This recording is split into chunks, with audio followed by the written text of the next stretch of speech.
আমরা যারা ইউটিউবে ভিডিও বানাই তাদের প্রত্যেকেই কিছু প্রশ্নের সম্মুখীন হতে হয়, যেমন ইউটিউবে কত ভিউ হলে কত টাকা পাওয়া যায়, অথবা কত সাবস্ক্রাইবার হলে কত টাকা পাওয়া যায়, অথবা একটা ইউটিউবার মান্থলি কত টাকা ইনকাম করে থাকে। তো এই সমস্ত প্রশ্নের উত্তর দেব। অথবা তুমি যদি নতুন ইউটিউবে চ্যানেল খোলার প্ল্যানিং করছো, তাহলে তোমার জন্য এটা জানা জরুরি যে ইউটিউবাররা কীভাবে টাকা ইনকাম করে। তাই এই ভিডিওটা প্রত্যেকের জন্যই সমানভাবে ইম্পর্ট্যান্ট হবে। তাই ভিডিও শেষ অবধি সঙ্গে থাকো এবং জেনে নাও এই প্রশ্নগুলোর সঠিক উত্তর কী। Hello viewers, welcome to the টেকে ইউটিউব চ্যানেল। আমি অর্জুন, যেখানে তোমাদের দিয়ে থাকি টেকনোলজিক্যাল ভিডিও। আর আমার মতো তোমাদের যদি টেকনোলজিতে ইন্টারেস্ট থেকে থাকে তো নিচে অবশ্যই চ্যানেলটিকে সাবস্ক্রাইব করো আর আজকের নতুন ভিডিওতে শেষ পর্যন্ত সঙ্গে থাকো। So let's get started.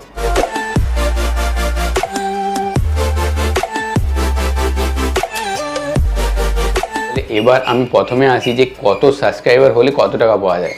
দেখো, সাবস্ক্রাইবার সাথে পয়সার কোনো ডাইরেক্টলি সম্পর্ক নেই। সাবস্ক্রাইব করতে সব ইউটিউবাররাই বলে, কারণ যাতে করে তার ভিডিও সেই পার্সনকে যেন দেখায়। কারণ তুমি কোনো একটা চ্যানেলকে সাবস্ক্রাইব করছো মানে সেই চ্যানেলের ভিডিও দেখতে তুমি ইন্টারেস্টেড।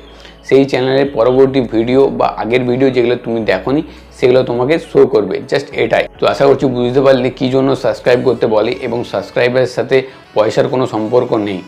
এবং সেকেন্ড যেই প্রশ্নটা আসে সেটা হলো যে কত লাইক হলে কত টাকা পাওয়া যায়।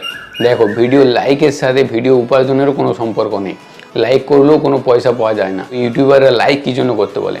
লাইক করতে বলে কারণ লাইক করলে তোমার ভিডিওটা একটা ভালো ট্রাফিক আসবে পরবর্তীকালে। কারণ তুমি লাইক করলে সেই ভিডিওটা আরও 2-5 জনকে শো করবে। তো এটার জন্যই লাইক করতে বলা হয়। তো লাইকের সাথে উপার্জনের কোনো সম্পর্ক নেই। আশা করছি তোমরা বুঝতে পারলে। এবার চলে আসি আমি 3 নম্বর প্রশ্নে। এই প্রশ্নটাও সমস্ত মানুষ সমস্ত ইউটিউবারদেরকে করেই থাকে যে কত ভিউ হলে কত টাকা পাওয়া যায়। দেখো, ভিউয়ের সাথে ডাইরেক্টলি কিন্তু উপার্জনের এখানেও কোনো সম্পর্ক নেই। কারণ তোমার যদি 1000 ভিউ হয়, সেই ক্ষেত্রে গুগল অ্যাডসেন্সের সাথে কাজ করে সেই 1000 ভিউ হয়েছে তোমার, তার মধ্যে 10% মানে 100টা ভিডিওতে হয়তো অ্যাডভার্টাইজমেন্ট আসবে। তাই ভিউ অথবা লাইক অথবা সাবস্ক্রাইবারের সাথে কোনো উপার্জনের সম্পর্ক নেই। শুধুমাত্র তোমার যে ভিডিও, সেই ভিডিওতে যদি ইনকেস অ্যাড আসে সেক্ষেত্রে তোমার উপার্জন হবে। 100টা বিজ্ঞাপনের যে প্রত্যেকটা বিজ্ঞাপনের রেট যদি 100 টাকা হয়, তাহলে সেক্ষেত্রে 55 টাকা ইউটিউব তোমাকে দিয়ে দেবে এবং 45 টাকা নিজে নিয়ে নেবে।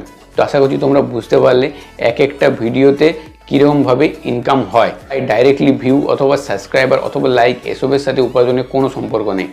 তো সমস্ত ভিডিওতে ভিউও আসে না এবং অ্যাডভার্টাইজমেন্টের রেট চ্যানেলের ক্যাটাগরি ওয়াইজ এবং টাইম ওয়াইজ ডিপেন্ড করে। তো আশা করছি তোমরা বুঝতে পারলে যে একটা ইউটিউবার কীভাবে ইউটিউব থেকে অফিসিয়ালি ইনকাম করতে পারে এবং এই ইউটিউবে কীভাবে পয়সা উপার্জন করা যায়। আশা করছি তোমার মধ্যেও যদি কোনো ভুল ধারণা ছিল তাহলে সেটা এখন মিটে গেছে। এরকমই ইন্টারেস্টিং ভিডিও আরও দেখার জন্য চ্যানেলটা সাবস্ক্রাইব করে নাও, যাতে করে আমার সমস্ত ভিডিও তোমার ইউটিউবের হোম স্ক্রিনে পৌঁছে যেতে পারে। দেখা হবে এরকমই কোনো ভিডিওর সাথে পরের ভিডিওতে। Stay safe, stay happy.